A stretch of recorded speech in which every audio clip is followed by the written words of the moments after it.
2024 के पहले चरण का मतदान हो चुका है। अब बारी है दूसरे चरण की, जहां पर सभी सियासी दलों ने अपनी ताकत झोंक दी है। कल पीएम मोदी ने अलीगढ़ के नुमाइश मैदान में जनसभा की थी। इसके दूसरे दिन यानी कि आज बसपा मुखिया मायावती और सपा मुखिया अखिलेश यादव भी जनसभा को संबोधित करने के लिए आ रहे हैं। दोनों की अलग अलग जगहों पर जनसभाएं होनी है। इसी कड़ी में दोनों नेता मेरठ भी जाएंगे। सीएम योगी का भी आज मेरठ में कार्यक्रम होना है।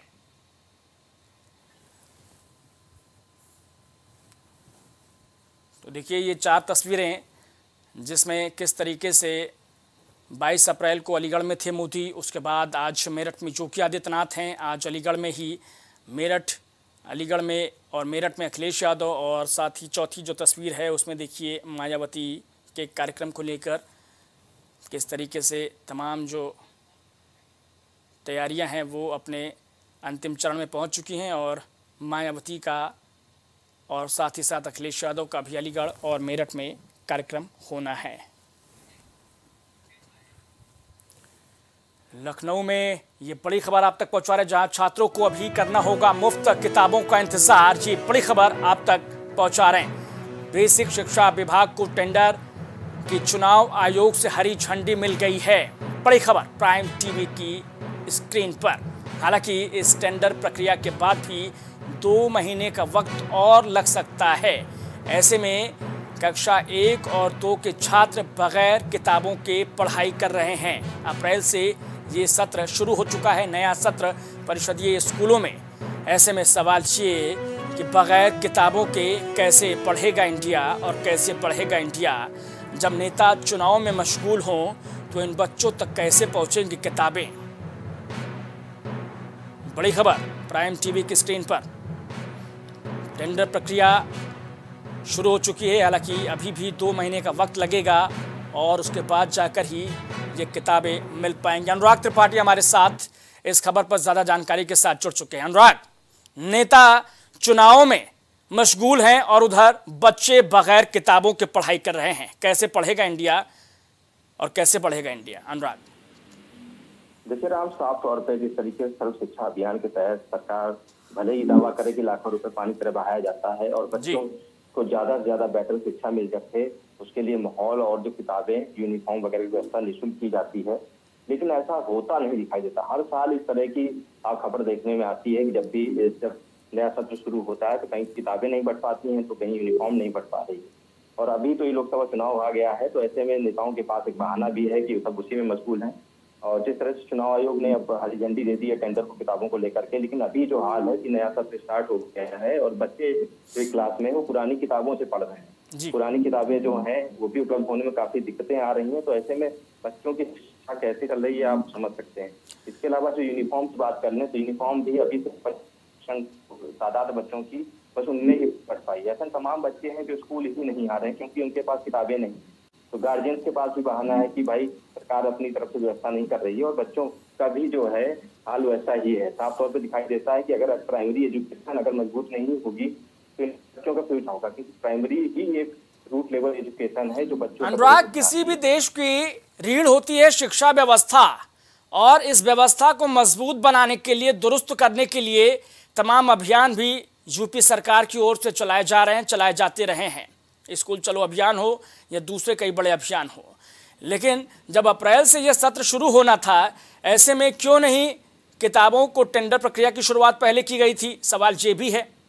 अनुराग बिल्कुल राम, देखिए आप कि जिस तरह से ये अपनी जिम्मेदारियों से पीछे नहीं सकती सरकार। तो बेसिक शिक्षा मंत्री संदीप सिंह वो भी इसमें बात कर रहे हैं कि लोकसभा चुनाव की वजह से इसमें देरी हुई है और टेंडर नहीं हो पा रहा था। हालांकि अब चुनाव आयोग ने दे दिया टेंडर को, तो लेकिन अगर अभी भी किताबों की व्यवस्था करने पर लगेंगे तो अभी 2 महीने का वक्त लग जाएगा। तो ऐसे में बच्चों की पढ़ाई पिछड़ जाएगी और बच्चे जो भी इम्प्रूवमेंट उनमें हो सकता था किताबों के जरिए वो नहीं हो पाएगा, क्योंकि पढ़ाई तमाम तरह की दिक्कतों के साथ शुरू होती है। और जैसे कि आप जानते ही हैं कि जो परिषदीय स्कूल के टीचर हों या सरकारी स्कूल के टीचर हैं, अभी सब चुनाव में व्यस्त हो जाएंगे, चुनावी ड्यूटी उनकी लग जाएगी। तो ऐसे में बच्चों की पढ़ाई कहाँ रहेगी ये आप समझ ही रहे होंगे। बिल्कुल अनुराग, मास्टरों की चुनावी ड्यूटी लग जाएगी। अनुराग, एक सवाल ये भी है कि जो नए बच्चे होते हैं, नए छात्र होते हैं, उनमें नई किताबों को लेकर और नए ड्रेसेस को लेकर बहुत उत्साह होता है, लेकिन जब उन्हें मिलने में देरी होती है तो कहीं ना कहीं उनका भी रुझान, मनोबल और उनके माँ बाप का रुझान भी कम होता है। अनुराग बिल्कुल जाहिर तौर से जिस तरीके से आप जान ही रहे हैं कि प्राइमरी स्कूल के बच्चे जो हैं वो छोटे बच्चे हैं और फर्स्ट टाइम जब स्कूल में एंट्री करते हैं तो उनके अंदर तमाम तरह का उत्साह होता है कि स्कूल जाएंगे और हमें अच्छी किताबें मिलेंगी, खेलने का माहौल वहाँ पर होगा, पढ़ाई का माहौल होगा। लेकिन जब बच्चों को किताबें ही नहीं उपलब्ध हो पा रही हैं तो ऐसे में दिक्कतें तमाम उनके सामने आ जाती हैं और गार्जियंस भी इस तरह के सवाल उठाते हैं कि बच्चों को किताबें सरकार क्यों नहीं मुहैया करा पा रही है। सरकार तमाम तरह के जो दावे करती है, सर्व शिक्षा अभियान हो या स्कूल चलो अभियान के तहत बच्चों को जोड़ है और तमाम अभिभावकों को समझाती है गांव क्षेत्रों में कि वो अपने बच्चों को पढ़ने भेजें ताकि उनका फ्यूचर अच्छा हो सके। लेकिन फ्यूचर अच्छा करने के लिए जिन किताबों की जरूरत है, अगर किताबें ही मुहैया नहीं हो पा रहे हैं, पढ़ाई का स्तर क्या होगा ये आने वाला वक्त बताएगा। ठीक है अनुराग, बहुत धन्यवाद। तो ये थे हमारे संवाददाता अनुराग त्रिपाठी, विशेष संवाददाता, जो जानकारी दे रहे थे कि किस तरीके से दावों की पोल खोलती ये तस्वीर, जिसमें टेंडर प्रक्रिया अब शुरू हुई है, जबकि सत्र शुरू हो चुका है अप्रैल से ही, लेकिन अब किताबों के लिए टेंडर प्रक्रिया शुरू की गई है और अब इस प्रक्रिया को पूरा होने में और किताबें मिलने में, ड्रेसेस मिलने में करीब करीब 2 महीने का वक्त और लग सकता है। तो समझिए कि आखिर ऐसे कैसे पढ़ेगा इंडिया और कैसे बगैर किताबों के बढ़ेगा इंडिया, क्योंकि ख़ास तौर पर तब जब शिक्षा व्यवस्था हमारे देश की ही नहीं बल्कि देश दुनिया की रीढ़ मानी जाती है। बहरहाल इस बुलेटिन में इतना, लेकिन बने रहिए प्राइम टीवी के साथ। कुछ भाव पुष्प। आप देख रहे हैं प्राइम टीवी, सच साहस सरोकार। हरिकृपा रामबाण तेल इस्तेमाल करने का क्या प्रभाव पड़ा? मैम हमने टीवी पे ऐड देखा रामबाण तेल का, तो उसको मैं बच्चों से कह के मंगवाया। मेरे घुटनों में दर्द काफ़ी देरों से रहती थी, फिर उसको मैं 10-15 दिन इस्तेमाल किया। उसके बाद मेरे को काफ़ी राहत महसूस हुई, कामकाज में, भाग दौड़ में मेरा काफ़ी मतलब ठीक ठाक रहा। अब उससे हमको बहुत ज़्यादा राहत है, मैं मार्केटिंग का काम अपने आराम से कर लेता हूँ।